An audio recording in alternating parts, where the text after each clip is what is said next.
जी हाँ, नमस्कार, शुभ संध्या। स्वागत है आप सभी का संस्कृत बाई सागर सर इस यूट्यूब चैनल पर। क्या हालचाल है, कैसे हैं आप सब? एक बार कमेंट करके बताइएगा तैयारी कैसे चल रही होगी। और ठीक है, कोई टॉपिक अगर आपका बच गया है उसको ज़रूर बताइएगा। कोशिश करते हैं कि उस टॉपिक को सबसे पहले लाने का प्रयास किया जाएगा और प्रैक्टिस सेट इसी तरह से मिलता रहेगा आपको हर रोज़। ठीक है, तो स्टार्ट करते हैं। आज का मॉडल प्रश्न पत्र है और प्रश्न पत्र नंबर 3 है। अगर आप लोग नए जुड़े हैं तो उसके लिए आपको संस्कृत बाय सागर सर इस टेलीग्राम पर आप लोग ज्वाइन कीजिएगा, जहां पे आपको हर रोज़ पीडीएफ दिया जाता है। और पीडीएफ प्राप्त करने में आपको समस्या आ रही है तो इसी वीडियो के नीचे डिस्क्रिप्शन बॉक्स होता है, उसमें आप लोग लिंक में क्लिक करेंगे तो वहाँ से आप लोग डायरेक्ट टेलीग्राम पे पहुँच जाएंगे। स्टार्ट करते हैं टॉपिक, है ना। तो त्रिवेणी पद में कौन सा समास है? तो त्रिवेणी पद में कौन सा समास यहाँ पर पूछा जा रहा है? तो तिसृणाम, ध्यान रखिएगा, तिसृणाम वेणीनाम समाहारः त्रिवेणी, अर्थात 3 वेणियों का समूह, उसको हम क्या कहते हैं?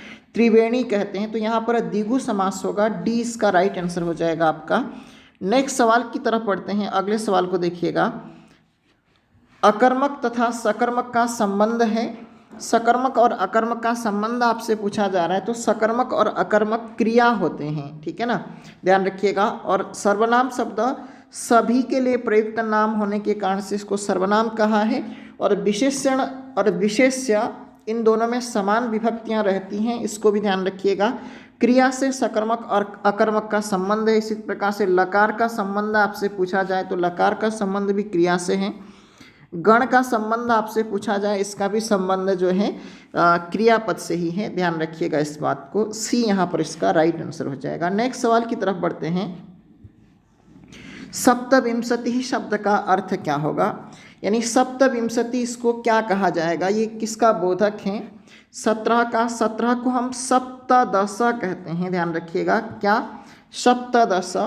27 को देखिएगा सप्तविंशति कहा जाएगा, 20 का राइट आंसर हो जाएगा। 37 को सप्तत्रिंशत कहा जाता है, ध्यान रखिए, ठीक है। सप्तत्रिंशत 37 को कहा जाता है। और 47 को सप्तचत्वारिंशत, ठीक है, सप्तचत्वारिंशत, ठीक है। ये संख्या विशेष करके ध्यान रखिएगा। नेक्स्ट, पुष्पम में लिंग कौन सा है? पुष्पम, फलम, पत्रम, पत्रम, ठीक है, द्वारम, नेत्रम, ये सभी के सभी शब्द नपुंसक लिंग के होंगे, इसलिए आपका आंसर क्या होगा यहाँ पर? सी इसका राइट आंसर हो जाएगा। नेक्स्ट सवाल की तरफ बढ़ते हैं। अभवन में लकार कौन सा है? अभवत, ध्यान रखिएगा, अभवत, अपठत, अपठत, अगच्छत, ठीक है, अरक्षत इत्यादि। अगर क्रियापद दे करके आपसे सवाल पूछता है तो लकार पूछता है तो इसी का बहुवचन है। अभवत का अभवन हो जाएगा, अरक्षत का अरक्षण, अपठत का अपठन, अगच्छत का अगच्छन। ये यहाँ पर लंग लकार, लंग लकार बहुवचन का रूप है, प्रथम पुरुष बहुवचन का रूप है, ध्यान रखिएगा इस बात को। डी यहाँ पर इसका राइट आंसर हो जाएगा। नेक्स्ट सवाल की तरफ बढ़ते हैं। कहा कि निम्न में से कौन चतुर्विंशति साहस्री संहिता के नाम से विख्यात है? बहुत महत्वपूर्ण प्रश्न होने के कारण से ये प्रश्न शायद हमने एक बार और चर्चा किया है, ठीक है, इसलिए यहाँ पर महत्वपूर्ण होने के कारण से अब आपको जो भी महत्वपूर्ण विषय वस्तु होते हैं उनको रिवीजन कराने का काम कर रहा हूँ, ठीक है।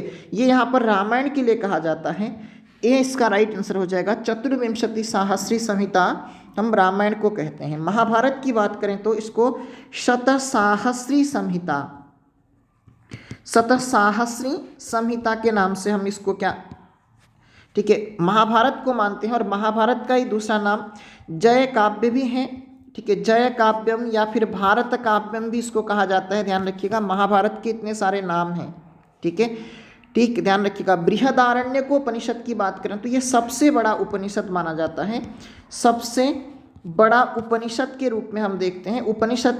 उपनिषदों की संख्या 108 है। अगर आपसे सवाल पूछा जाए, ठीक है, तो यहाँ पर आपका आंसर क्या था? ए इसका राइट आंसर हो जाएगा। नेक्स्ट सवाल की तरफ बढ़ते हैं। उपपुराणों की संख्या कितनी है? ठीक है, 18, 16, 14 और 13। तो यहाँ पर उपपुराणों की संख्या की बात करें तो उपपुराणों की संख्या 18 है। पुराण पूछे आपसे, भगवत गीता में अध्याय आपसे पूछे, भगवत गीता में अध्याय पूछे आपसे, और साथ साथ में महाभारत का विभाजन अगर आपसे पूछे और उपपुराण अगर आपसे पूछे, ठीक है, तो ध्यान रखिएगा 18 ही इन सब का आंसर राइट होगा। ठीक है, तो 18 इसका राइट आंसर हो जाएगा। और सबसे पहला जो पुराण है उसको आदि पुराण कहते हैं। आदि पुराण हम किसको कहते हैं? ब्रह्म पुराण को कहते हैं। इसको ध्यान रखिएगा, ब्रह्म पुराण को हम आदि पुराण के नाम से भी जानते हैं। ध्यान रखिएगा इसको, सबसे पहला पुराण होने के कारण से इसको आदि पुराण के नाम से हमने कहा है। नेक्स्ट सवाल की तरफ बढ़ते हैं। कहा कि और पुराणों के कर्ता कौन हैं? तो वेद व्यास हैं। पुराणों को लिखने वाले कौन हैं? वेद व्यास हैं पुराणों के कर्ता। और महाभारत के कर्ता, गीता के कर्ता, ध्यान रखिएगा, गीता, महाभारत और पुराण, इन तीनों के कर्ता वेद व्यास हैं। ध्यान रखिए इस चीज को। संस्कृत में अगले सवाल को देखिएगा, संस्कृत में प्रसिद्ध नाटककार विशाख दत्त की कृति का नाम क्या है? मुद्रा राक्षस इनकी कृति का नाम है। शिशुपाल वध माघ की रचना है। मृक्षकटिकम शूद्रक की रचना है।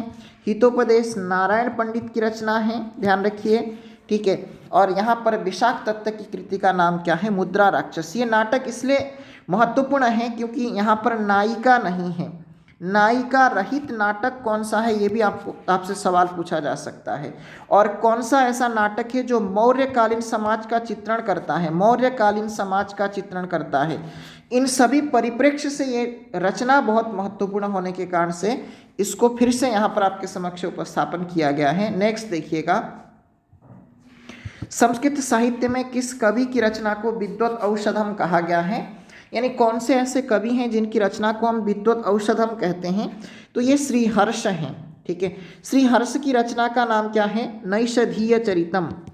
नैषधीय चरितम, ध्यान रखिएगा, नैषधीय चरितम नल और दमयंती की प्रणय कथा है। दमयंती की प्रणय कथा है। ठीक है, यहीं पर हंस विलाप भी वर्णित है। हंस विलाप भी वर्णित है।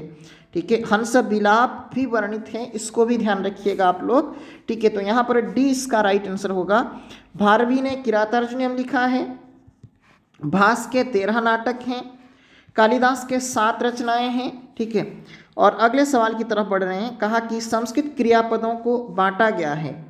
क्रियापदों को यहाँ पर को छूट गया है, पुरुष की दृष्टि से, वचन की दृष्टि से, उपरिक्त दोनों की दृष्टि से, और इनमें से कुछ नहीं। तो इन दोनों की दृष्टि से हमने यहाँ पर देखिएगा, यहाँ पर उपरिक्त दोनों की दृष्टि से हमने यहाँ पर संस्कृत क्रियापदों को बांटा है। इसलिए आपका आंसर क्या होगा? सी इसका राइट आंसर हो जाएगा। ठीक है, अगर आप लोग PDF प्राप्त करना चाहते हैं तो संस्कृत बाय सागर सर इस टेलीग्राम से आप लोग ज्वाइन कीजिएगा, टेलीग्राम में ज्वाइन कीजिएगा ताकि आपको PDF प्राप्त होता रहे। ठीक है, पितृन शब्द में विभक्ति और वचन है। पितृन शब्द में विभक्ति और वचन पूछा जा रहा है। द्वितीया एकवचन, द्वितीया बहुवचन, तृतीया एकवचन और प्रथमा बहुवचन। ठीक है, तो देखिएगा, पितरः यहाँ पर प्रथमा बहुवचन में रूप बनेगा, तृतीया एकवचन में पित्रा बनेगा, और द्वितीय बहुवचन में पितृन बनेगा। ध्यान रखिएगा, पितृन बनेगा। यहाँ पर एक और रिकार की मात्रा होगी, और द्वितीय एकवचन में यहाँ पर पितरम बनता है, पितरम। ठीक है, और यहाँ पर चतुर्थी एकवचन भी बहुत विशेष ध्यान रखना है, पित्रे बनता है यहाँ पर चतुर्थी एकवचन में विशेषतः। और नेक्स्ट सवाल की तरफ बढ़ते हैं, और इसका राइट आंसर क्या हो जाएगा? द्वितीय बहुवचन इसका राइट आंसर हो जाएगा बी।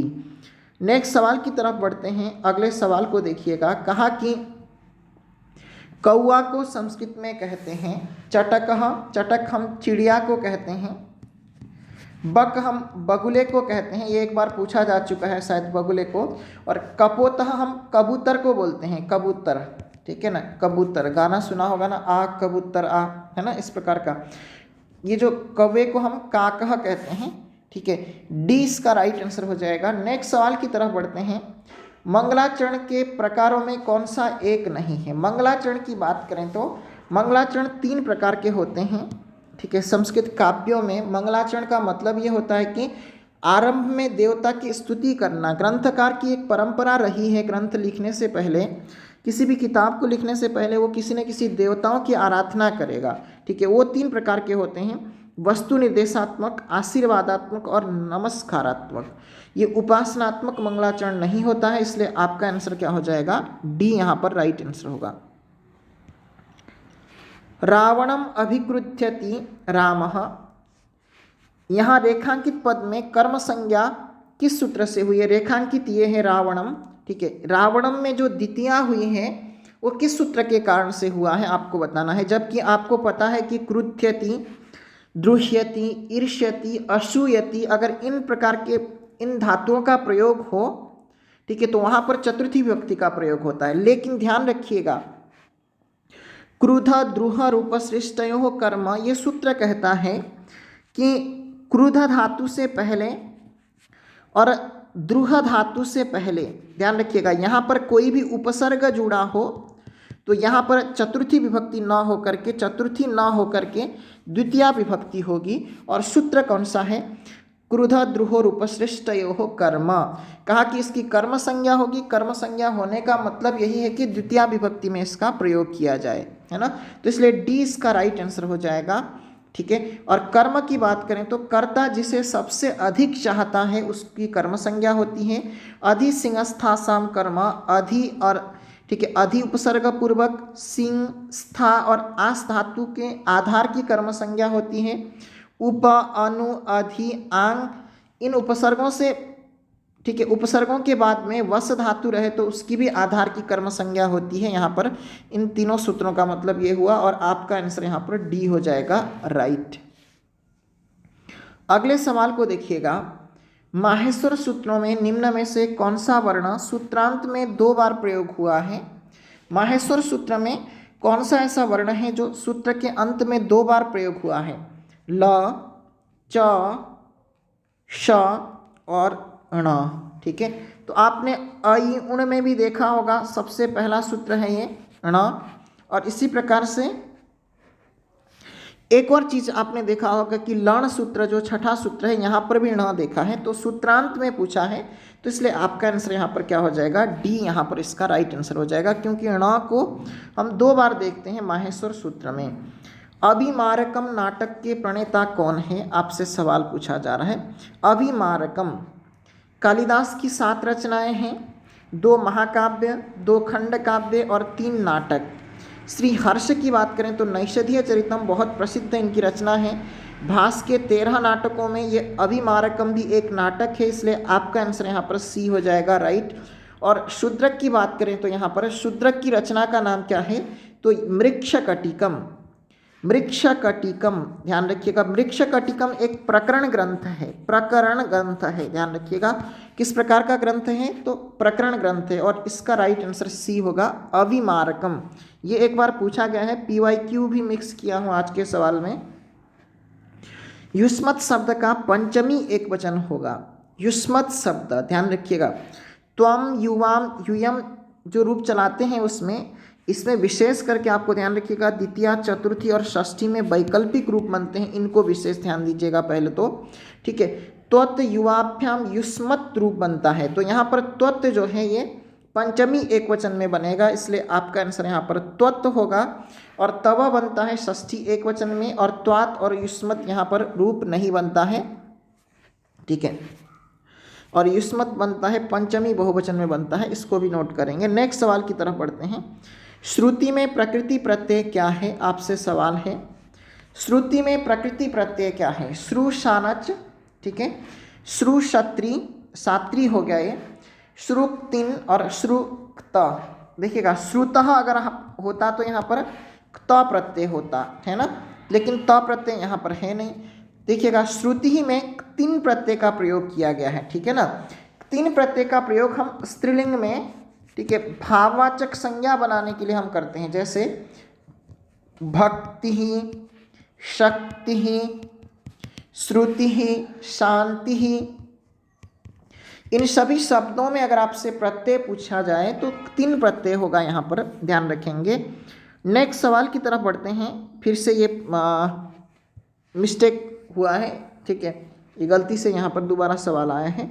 ठीक है, यहाँ पर सप्ताह होना चाहिए था, क्योंकि सप्ताह, ठीक है, सप्ताह होना चाहिए था, तो सप्ताह इसमें द्विगु समास होगा। सप्तानाम अन्हाम समाहारः सप्ताह। ठीक है, तो यहाँ पर आपका डी इसका राइट आंसर हो जाएगा। नेक्स्ट सवाल की तरफ बढ़ते हैं। फिर से यहाँ पर कैसे रिपीट हो गया ये,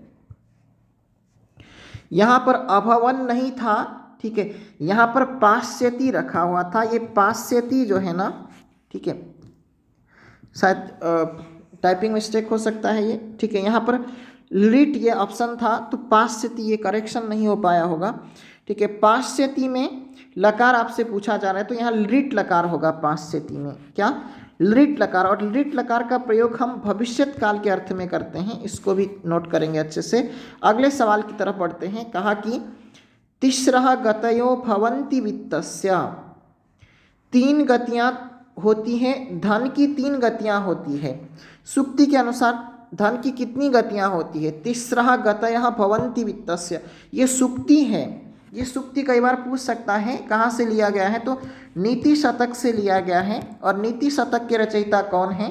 तो भर्तृहरि हैं। और भर्तृहरि की एक और रचना है जो व्याकरण दर्शन से संबंधित, उसको कमेंट बॉक्स में डालिएगा, यह आप लोगों के लिए होमवर्क है, बहुत महत्वपूर्ण। फिर से समझ लीजिएगा कि भर्तृहरि का व्याकरण दर्शन से संबंधित ग्रंथ कौन सा है, आपको बताना है। ये आपके लिए सवाल है, कमेंट बॉक्स में डालिएगा इसका। और इसका यहाँ पर आंसर क्या हो जाएगा? बी इसका राइट आंसर हो जाएगा। नेक्स्ट सवाल की तरफ बढ़ते हैं।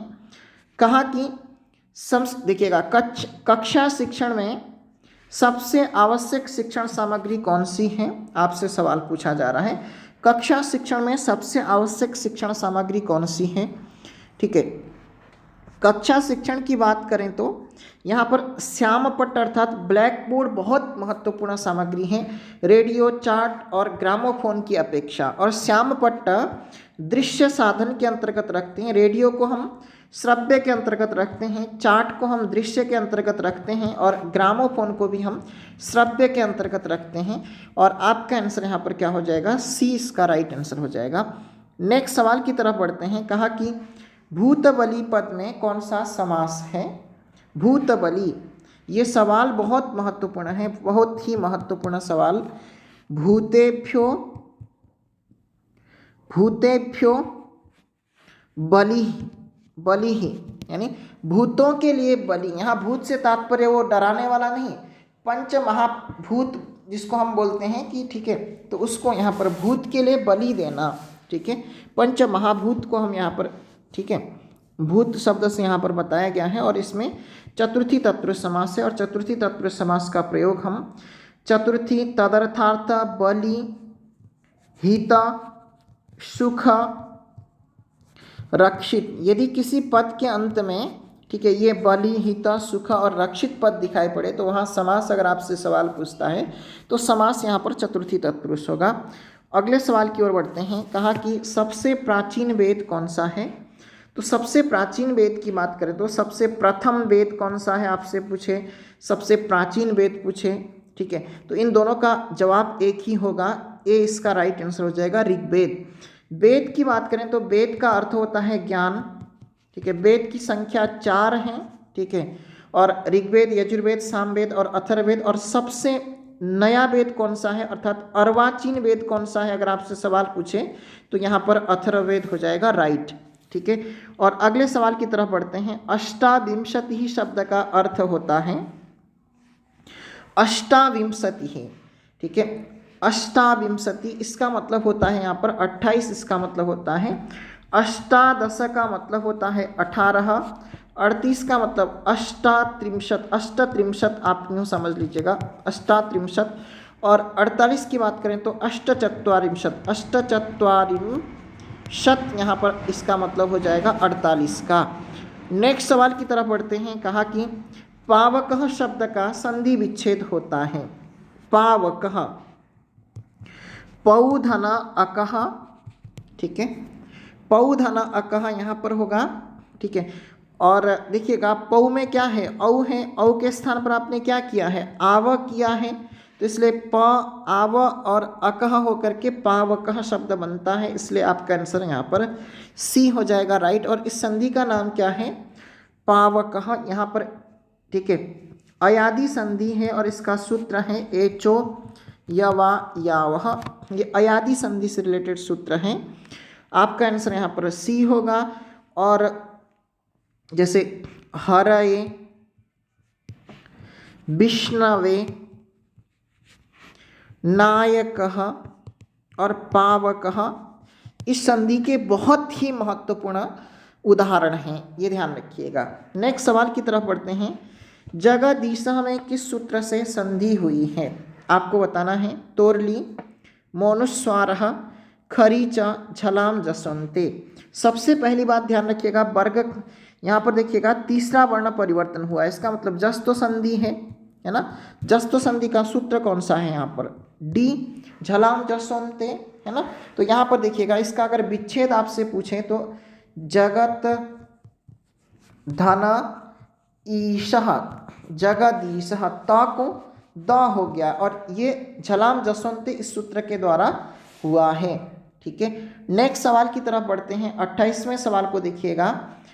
आगत्य में प्रत्यय कौन सा है।